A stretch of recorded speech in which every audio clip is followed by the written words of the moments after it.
Hi, Graham. What's the injury news, please? Anyone a doubt? Anyone to return? Well, Adam Webster's been training this week, so that's good news for us. He's had a good week's training, so it's an outside chance that he can be available for the squad. I think. Obviously, Danny and Stephen are still away, but everybody else, is available for selection. That's good news. It's been a brilliant start to the season. I wonder, has your start surprised yourself even?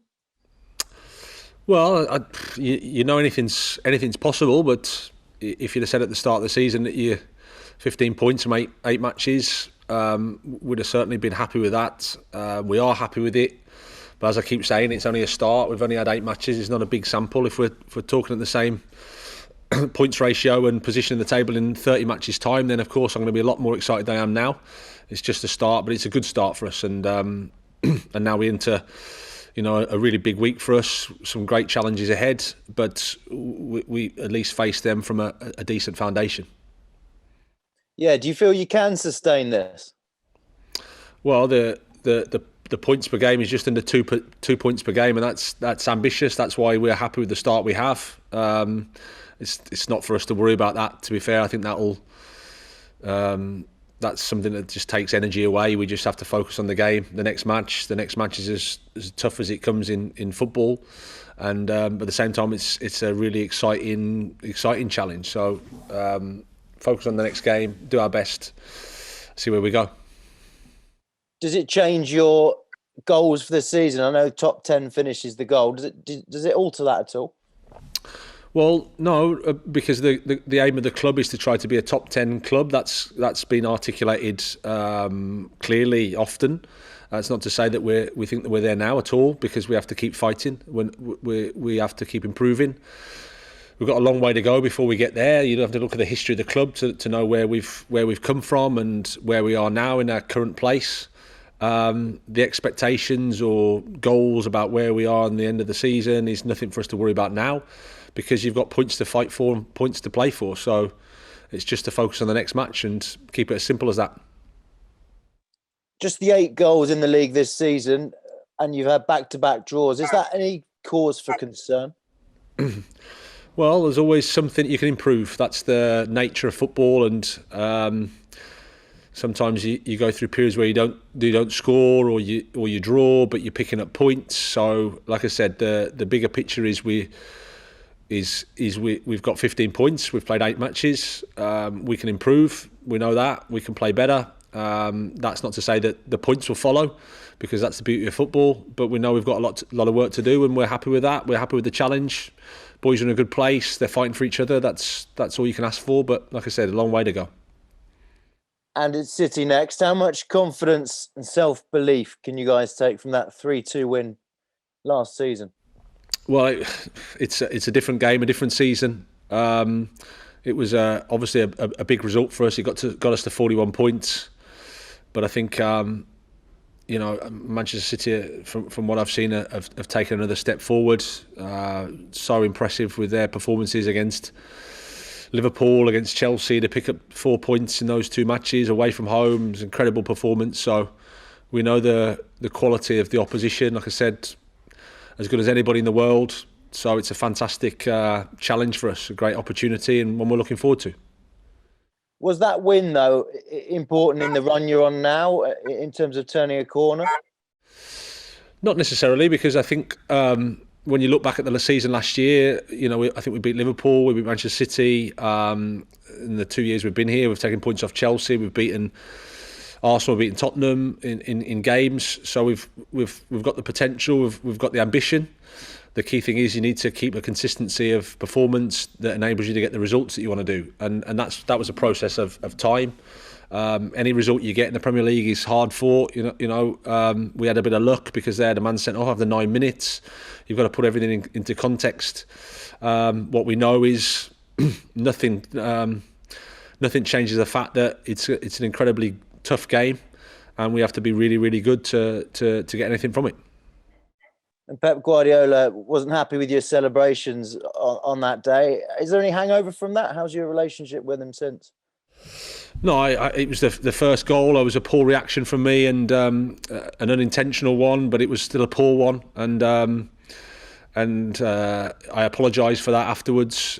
My reaction after the second goal was good, and after the third goal was good, but the first one was poor. So unfortunately, I'm a human being that's not perfect. I'll shake his hand and hopefully he can give me a cuddle. But these things happen sometimes in life. Good luck with that cuddle. Just finally for me, Steve Bruce obviously has just left Newcastle. He's also revealed some of the abuse he suffered as Newcastle boss has put him off continuing in management. I wondered if I can get your reaction to that. Do you sympathise or even empathise? Yeah, both. I mean, it's sad. It's sad to hear. I suppose we sign up to it to a certain extent, but I think there's a line that is not right to cross. I think it isn't nice when you hear that. The reality of it is like I said, we sign up to it to a certain extent. We're highly rewarded for the job we do, so there's not too much sympathy. But at the same time, like I said, to get that type of abuse is not right, and it's sad because Steve's what he's achieved in the game over, I think it's 40 years, is it? I mean, he's incredible as a player, 1,000 games as a manager. For me, it's incredible what he's achieved. Is there a danger it'll put people off managing, do you think? Well, it's the same as the challenges we have with getting referees. I'm sure there's referees out there that think, I quite like to be a referee, but I don't fancy getting the abuse. Pretty much the same with coaches, I guess. You have to decide whether you want to go down that path because unfortunately, the society we're in, that there's a chance it can happen. No one wants to do, but it can happen. Thank you. Cheers. Hi, Graham. I just want to start off by asking about Taarabts and how he's responded physically to making his first Premier League appearance in 10 months. He's good. He's responded well. He was excited to be on the pitch, as you can imagine. I think he enjoyed it. He knows he's still got a lot of work to do, but we're delighted with where he's at. Delighted what he's achieved so far. We just need to keep helping him step by step, get back to the Taarabts that we all know. Like I said, he's been out a long time, so it doesn't happen overnight. But we're working with him, and he's doing his best. So yeah, we're really positive. Do you feel that he's ready to start against City, or is he sort of a couple of weeks still away from getting into that position? Well, we'll see. Every day is important for us. We need to keep assessing him. Obviously, that would be a step up. We need to make the right decisions, but he's fighting every day to train. He's desperate to be on the pitch, desperate to help the team. So that's really good for us. And I wanted to ask about Marc Cucurella because he's had such a good start to life at Brighton, but of course he did play a lot of football, didn't he, in the summer? Of course, you've got Sulley March back now as well. So are you considering having more rotation in that specific position, or perhaps accommodating both of the players in your side? No, I think you can do both. It depends on the game. Of course, like any player, you have to assess, where they're at, what's the need. But Mark's enjoying his football. He's enjoying his life here in Brighton, which we're delighted about. And then we have to just make the right decisions as with every player. But he's fighting for the team and he wants to play, and he's a positive character. Are you surprised, and I'd say pleasantly surprised at how quickly he's adapted to life in the Premier League? Well, you never know is how people settle, because it's not just a case of just turning up and playing a football match. It's about your family settling in and adapting to a new culture, adapting to a new country. So you never know, but obviously we do our research, and the character that we bring to the football club is important for us. He's a top guy, really good person, open-minded, wants to learn, wants to take on the challenge, and then when you've got that mentality, you've got a chance to be happy off the pitch and be happy on the pitch. And just looking at the collective, I mean, Brighton have found so many different ways to take points this season in games. How important do you think that experience is early on for your players in terms of their ability to navigate through this season? Yeah, I think probably the process last year, helped us. Often we played well. Often our performance was really good, but we didn't manage to get the points. And I think it's about that balance between, you want to keep improving your game, you want to keep improving what you're trying to do in terms of how you're playing, but at the same time, you can't rely on being perfect just to win. Sometimes you have to find a way to get through a tough moment, or try to pick up points when you're maybe not as perfect as you'd like to be, because it's the Premier League. The opponents are tough. It's not a beauty contest often. So we have to make sure we're improving our idea, improving the game. We've got a lot to do on that, and at the same time trying to pick up results, and that's why the players have done fantastic so far. As I say, it's only an 8-game period, but still they've done fantastic. We need to carry on. Okay, thanks so much, Graham. Cheers. Graham, we talked a little bit about Taarabts' return. How difficult has it been for Sulley March? Because he came on and made a real influence at the end of the game against Norwich, and he's just signed a new deal with the club. How frustrating has it been for him? Yeah, I think it has been. I mean, he played against Watford, picked up an injury. He's missed, I think it was the Everton match, and then obviously we're conscious of the fact that he's had a long time off as well. So it's about balancing that with time on the pitch for him. But he's trained really well. Sulley is responded to the disappointment, responded to the frustration in the way that you want, which is to try his best in training. And so then he puts himself in a position to contribute when he comes on the pitch. He can play in lots of positions, so he's going to be important. He's an important player for us. He's going to be an important player, and he is an important player. So, but unfortunately, it's part of the job. You can't have everybody happy all the time. It's impossible. Obviously, you got 3 games in a week, so that does give you an opportunity for some of these players. Alexis is another one, I guess. Yeah, I mean, that's the thing. I keep saying the group's really good at the moment. Really good spirit, good togetherness, healthy competition. But everybody wants to play. That's normal. That's what you want. Everyone's disappointed when they don't play, and that's again normal. But the way they conduct themselves is fantastic. They don't become selfish. They just deal with it, and then try and help the team when they're on the pitch, and then do their best in training, which is fantastic for me. But like you say, we've got 3 big games in a week, and you can't do that with just 11 players. So there's opportunities there. In terms of Manchester City, how do you go about preparing for a game against such tough opponents? Is it the variety of different attacking options that provides the biggest challenge? Yeah, it's everything. I mean, they can. The goalkeeper can hit balls behind your defensive line from within inside his 6-yard box.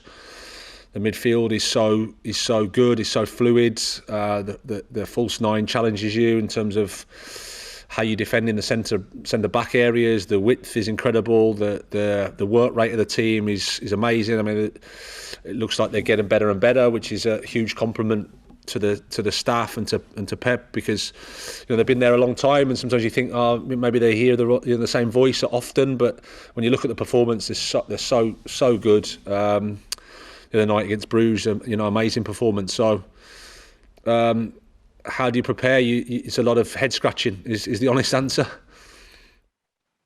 Okay, brilliant. Cheers, Graham. Cheers. Hi, Graham. Graham, in terms of Leandro Trossard this year, he's playing up top just behind Neil Maupay. I suppose 8 games, 1 goal. Is it a different sort of role for Leandro this year?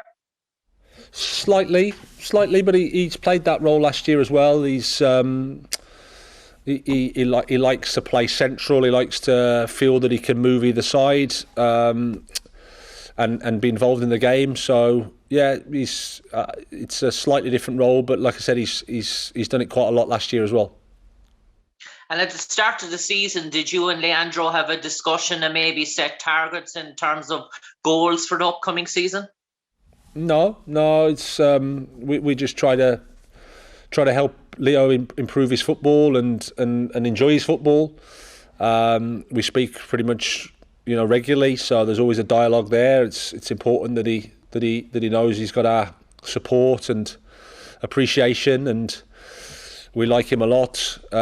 He's a great lad, and we want to help him enjoy his football and play football with a smile on his face, because when he does that, he's a really talented guy. And finally, for me, Graham, you mentioned the challenge of Manchester City and the false 9. And obviously, it's something different compared to any other Premier League team. Do you think Manchester City have adapted that formation even without the loss of Sergio Aguero? Is it sort of unique challenge that no one else in the Premier League sort of possesses? No, I think Liverpool, if you look at how their front three, the setup, Firmino is often deeper than than Salah and Mane, for example. So I think it's not that unique. I think the way Manchester City play is unique, and they do it in a slightly different way, but it's part of what they're trying to do, and they've just taken their game on to another level. Like I said, they're really, really impressive. The way they played against Liverpool was fantastic. Against Chelsea, away from home, amazing performances, and the other night against Bruges. So they're a top team.